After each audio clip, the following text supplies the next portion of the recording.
दोस्तों, आज की वीडियो बहुत ज्यादा ज्ञानवर्धक और धन प्राप्ति का मूल मंत्र है।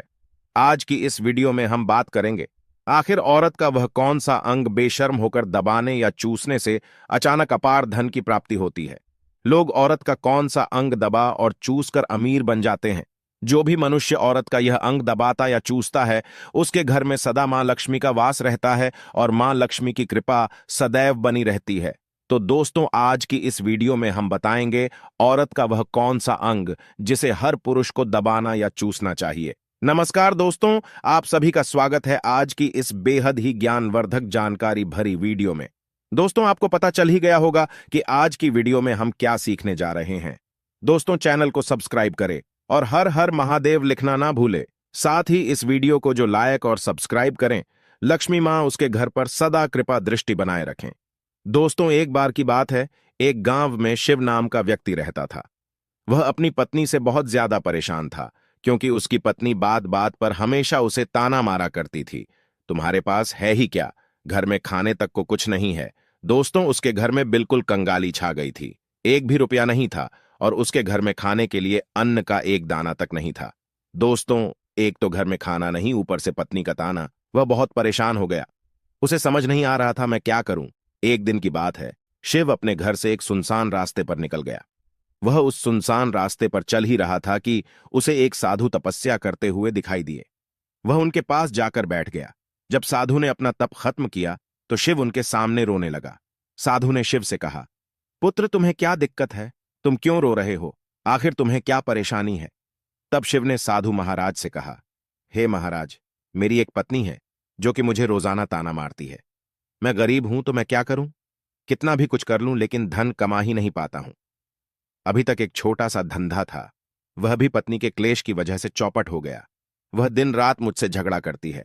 अब तो मैं दाने दाने के लिए परेशान हो गया हूं। हमारे घर में खाने के लिए कुछ भी नहीं है, इसके अलावा पहनने के लिए वस्त्र भी नहीं है। लेकिन मैं अपनी पत्नी को समझता हूं कि वह मुझे ताने ना मारे, मुझसे झगड़ा ना करे, लेकिन वह बिल्कुल भी नहीं मानती साधु जी। इसी वजह से मैं बहुत ज्यादा परेशान हूं। इसी वजह से मैं घर छोड़कर यहां आया हूं। वह साधु जी कहते हैं, रो मत बेटा, मैं तुम्हें यह काम बताने जा रहा हूं। तुम्हें औरत का सिर्फ यह अंग बेशर्म होकर कर दबा या चूस लेना है। अचानक तुम्हारे घर में धन की प्राप्ति हो जाएगी। तुम देखते ही देखते अमीर बन जाओगे। साधु जी कहते हैं, जो भी पुरुष औरतों का यह अंग दबाता या चूसता है, उसके घर में कभी भी धन की कमी नहीं रहती है और ना ही उसके घर में लड़ाई होती है, या जो भी व्यापार करता है उसमें हमेशा तरक्की होती है। साधु जी ने कहा, अब मैं तुमको औरत का वह अंग बताने जा रहा हूं। इसे ध्यान से सुनना और अपने जीवन में इस पर जोर करना। तब शिव साधु जी महाराज की बातें बहुत गौर से सुनता है और कहता है, जितना जल्दी हो सके मुझे यह बता दो। दोस्तों, तभी साधु जी महाराज उस आदमी को एक कहानी सुनाते हैं और बताते हैं, एक नगर में एक किसान रहता था। उसके बहुत सारे खेत थे जिस पर वह दिन रात मेहनत करता था। उसके घर में किसान और उसकी पत्नी रहा करते थे। उस किसान और उसकी पत्नी ने आपस में बहुत ज्यादा प्रेम था। उसके घर में किसी भी प्रकार की लड़ाई झगड़ा या क्लेश नहीं होता था। इसी वजह से उसके घर में सदैव मां लक्ष्मी का वास रहता था और उसके खेतों में इतनी ज्यादा पैदावार होती थी कि वह दिन प्रतिदिन और अमीर होता जा रहा था। उस किसान और उसकी पत्नी ने इतना प्रेम था कि आसपास के लोग उन्हें देखकर जल जाया करते थे। धीरे धीरे उसके पूरे गांव के लोग जान गए, किसान और उसकी पत्नी में बहुत ज्यादा प्रेम है। धीरे धीरे यह बात उस नगर के राजा तक पहुंच गई। दोस्तों, किसान और उसकी पत्नी की बात जब राजा के पास पहुंचती है तो राजा भी उसके प्रेम की काफी ज्यादा तारीफ करते हैं। वह सभी से बताते हैं कि हमारे नगर में एक किसान और उसकी पत्नी रहते हैं, जिनमें कभी भी लड़ाई झगड़े नहीं होते हैं। उन दोनों में आपस में इतना प्रेम है कि मैंने ऐसा अपनी जिंदगी में कभी भी नहीं देखा। एक बार की बात है, राजा पूरे नगर में डिंडोरा पिटवाते हैं कि इस नगर में जितने भी लोग हैं वह सभी अपने घर में घी का दिया जलाएंगे। राजा की पत्नी पूछती है कि आप ऐसा क्यों कर रहे हैं? सबके घर में घी का दिया क्यों जलवा रहे हैं? राजा अपनी पत्नी की बात सुनकर कहते हैं, दीपक प्रेम की निशानी होता है। जिसके घर में घी का दीपक जलता है उसके घर में सदैव प्रेम बना रहता है।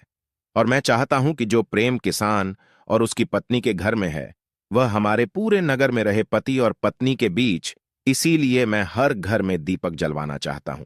दोस्तों, राजा के सैनिक जाते हैं और हर जगह नगर में ढोंढी पीट देते हैं और कहते हैं सभी के घर में रात भर घी का दीपक जलाना चाहिए। दोस्तों, राजा की बात मानकर सभी नगरवासी अपने घर में दीपक जला देते हैं। लेकिन जैसे ही आधी रात होती है, सभी के घर के दीपक बुझ जाते हैं, लेकिन किसान के घर का दीपक वैसे ही जलता रहता है। दोस्तों, दीपक हमेशा किसान की पत्नी जलाती थी, लेकिन उसकी बात नहीं मानती थी। वह हमेशा अपनी मनमानी करती थी। उसका जो भी मन करता था वह वही काम करती थी। लेकिन किसान को इस बात से कोई भी दिक्कत नहीं होती थी, क्योंकि किसान बहुत समझदार था। किसान सोचता था, यदि मैं अपनी पत्नी को रोक टोक करूंगा तो घर में बेवजह ही लड़ाई झगड़ा होंगे। इसी वजह से कई चीजें किसान अपनी पत्नी की ये बातें अनदेखा करता था। किसान इस वजह से अनदेखा करता था कि उसके घर में प्रेम बना रहे। राजा अपने महल में चढ़कर पूरे नगर का नजारा देख रहे थे। उन्होंने देखा कि सारे नगर में किसी के घर में दीपक नहीं चल रहा है, लेकिन किसान के घर में दीपक जल रहा है। तब राजा अपनी रानी से बोलता है कि देखो, किसान और उसकी पत्नी के घर में दीपक जगमगा रहा है, लेकिन पूरे नगर में कहीं भी दीपक नहीं जल रहा है। इसी से पता लगता है कि किसान और उसकी पत्नी में कितना प्रेम है। तब राजा की पत्नी राजा से बोलती है कि जो किसान और उसकी पत्नी में प्रेम है वह किसान की पत्नी की वजह से है, और इसी वजह से उसके घर में इतना ज्यादा प्रेम है। दोस्तों, जब राजा रानी की बात सुनता है तो कहता है, नहीं, तुम्हारा सोचना गलत है। जो प्रेम किसान के घर में है वह उसकी पत्नी की वजह से नहीं है, बल्कि वह किसान की वजह से है। रानी, यहां पर किसान बहुत ज्यादा समझदार है। आपका सोचना गलत है, और यही वजह है जो कि उनके घर में कभी भी लड़ाई झगड़ा नहीं होता है। दोस्तों, राजा कहता है किसान समझदार है, और रानी कहती है किसान की पत्नी समझदार है। दोस्तों, इसी तरह कुछ देर चलता रहा। राजा कह रहे थे किसान समझदार है, रानी कह रही थी किसान की पत्नी समझदार है। इसी बात को लेकर राजा और रानी के बीच काफी झगड़ा हो गया। इसके बाद रानी ने राजा की दाढ़ी उखाड़ ली और राजा ने रानी को उठाकर पटक दिया। इसके बाद राजा कहता है, हम लोगों को झगड़ा करने की जरूरत नहीं है। क्यों ना हम किसान और उसकी पत्नी की परीक्षा ले लें। सारा दूध का दूध और पानी का पानी हो जाएगा।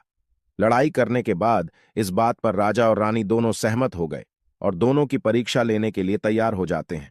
तब राजा अपने महल में जाता है और एक पुरुष सैनिक को बुलाता है और पुरुष सैनिक से बोलता है कि तुम किसान के पास जाओ और जो जो प्रश्न मैं तुमसे बोल रहा हूं वह तुम किसान को बोल देना।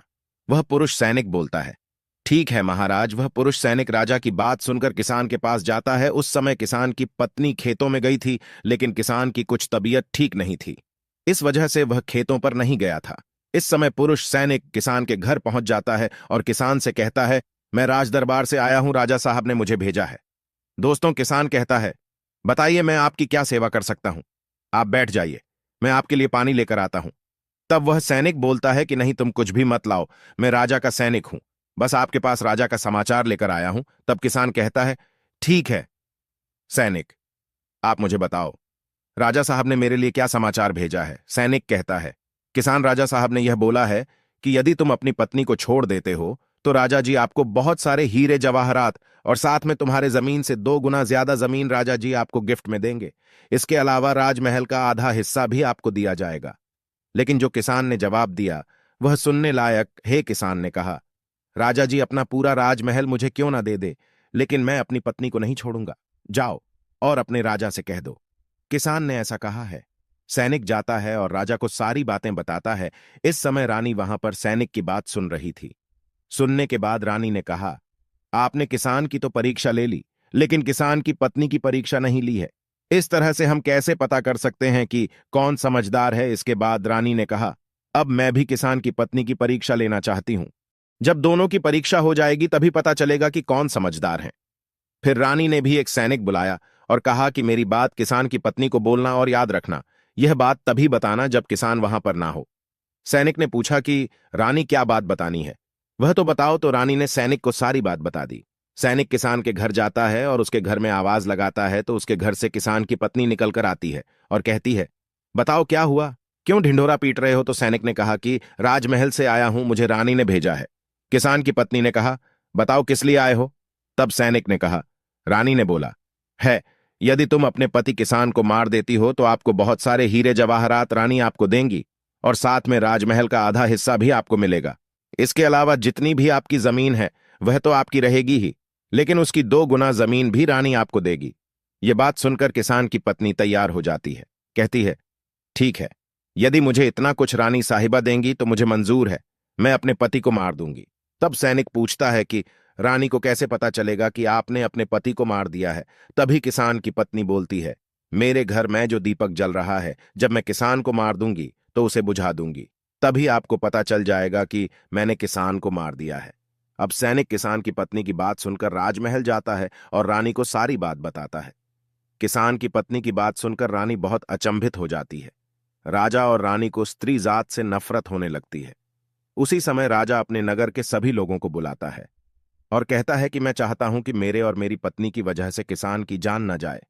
तुम लोग ऐसा करो, उस किसान के घर जाओ और सारी बातें बता दो और उस किसान को बचा लो, वरना किसान की पत्नी उसे मार देगी। इधर सैनिक किसान के घर जाते हैं और सोचते हैं कि किसान की पत्नी किसान को रात में मारेगी और दिया बुझाएगी। इससे पहले ही हम किसान के घर में पहुंच जाते हैं और किसान को बचा लेते हैं। दोस्तों, जैसे ही राजा के सैनिक किसान के घर पहुंचते हैं तो देखते हैं कि किसान तो मरा पड़ा हुआ है। तो सैनिक किसान की पत्नी से बोलते हैं कि तुमको तो किसान को रात में मारने के लिए बोला गया था, लेकिन आपने अभी किसान को क्यों मार दिया? तब वह किसान की पत्नी बोलती है कि किसान को तो मुझे मारना ही था, रात में तो मुझे सिर्फ दिया ही बुझाना था, इसलिए किसान को तो मैंने दिन में ही मार दिया है। सभी सैनिक तुरंत ही किसान के घर से दौड़े दौड़े जाते हैं और राजा रानी को सारी बातें बताते हैं। राजा और रानी क्रोध से आगबबूला हो जाते हैं। इसके बाद राजा और रानी किसान की पत्नी को बंदी बनाकर लाने के लिए अपने सैनिक से कहते हैं। सैनिक जाते हैं, किसान की पत्नी को बंदी बनाकर ले आते हैं। राजा किसान की पत्नी से पूछता है, ऐसा तुमने क्यों किया? तुम लालची औरत हो, तुम्हें पैसों से प्यार है। तभी किसान की पत्नी ने जवाब दिया और बताया कि मुझे तो किसान को पहले ही मारना था, वह तो मैं कोई बहाना ढूंढ रही थी, क्योंकि किसान की आदत बहुत खराब थी, वह मेरे साथ बहुत खराब व्यवहार किया करता था। तो राजा ने कहा, ऐसा क्या करता था किसान? तो किसान की पत्नी ने जवाब दिया, वह मेरे नाक का ऊपरी हिस्सा अपनी उंगली से हमेशा दबाया करते थे। इसके अलावा किसान एक काम और मेरे साथ करता था, वह किसान मेरे कान का पिछला हिस्सा अक्सर अपनी जीभ से स्पर्श किया करता था। राजा ने पूछा, यह बताओ, जब आप लोग गरीब थे तब क्या किसान आपके साथ यह काम करता था? तो किसान की पत्नी बोलती है, नहीं महाराज, तब ऐसा नहीं करता था। तब राजा ने कहा, मैं समझ गया कि किसान ऐसा क्यों करता था। उसी समय साधु जी ने शिव से पूछा, तुम्हें कुछ समझ में आया औरत का कौन सा अंग दबाने तथा चूसने से लोगों को अचानक धन की प्राप्ति होती है? तो शिव ने कहा है, साधु जी, मुझे अभी समझ में नहीं आया। तभी साधु जी कहते हैं, अगर अभी समझ नहीं आया तो मैं फिर से आपको बताता हूं। किसान अपनी पत्नी के साथ पहला काम करता था, वह है उसके नाक के ऊपरी हिस्से को अपने उंगली से दबाता था। तो जिस भी मनुष्य के घर में पैसों की किल्लत है, उसे अपनी उंगली से औरत के नाक के ऊपरी हिस्से को जरूर दबाना चाहिए। दोस्तों, औरत के नाक के ऊपरी हिस्से को बहुत शुभ माना जाता है। इसी वजह से जो यह काम करता है वह हमेशा धनवान पुरुष बन जाता है। दूसरा काम है, जो भी पुरुष औरत के कान का पिछला हिस्सा अपने जीभ से स्पर्श करता है, उसके किस्मत के द्वार खुल जाते हैं, उसे अचानक धन की प्राप्ति होती है। ऐसा इसलिए होता है क्योंकि औरत के कान के पिछले हिस्से में माता लक्ष्मी का वास होता है। जब आप ऐसा करते हैं तो माता लक्ष्मी आपसे प्रसन्न हो जाती है और आपको अपार धन देती है। और आपने एक बात तो जरूर सुनी होगी, औरतें माता लक्ष्मी का रूप मानी जाती हैं। इसी वजह है इस संसार में जो भी मनुष्य यह दो पवित्र काम करता है, उसका घर धन से भर जाता है, जो कि इस कहानी में किसान भी अपनी पत्नी के साथ करता था। लेकिन आप जब भी ऐसा काम करें तब आपको अपनी पत्नी को पूरी बात बता देनी चाहिए, अन्यथा आपके जीवन में इसी तरह अनर्थ भी हो सकता है। दोस्तों, आज का ज्ञानवर्धक वीडियो कैसा लगा कमेंट करके जरूर बताएं और हां, कमेंट में हर हर महादेव लिखना ना भूलें। धन्यवाद।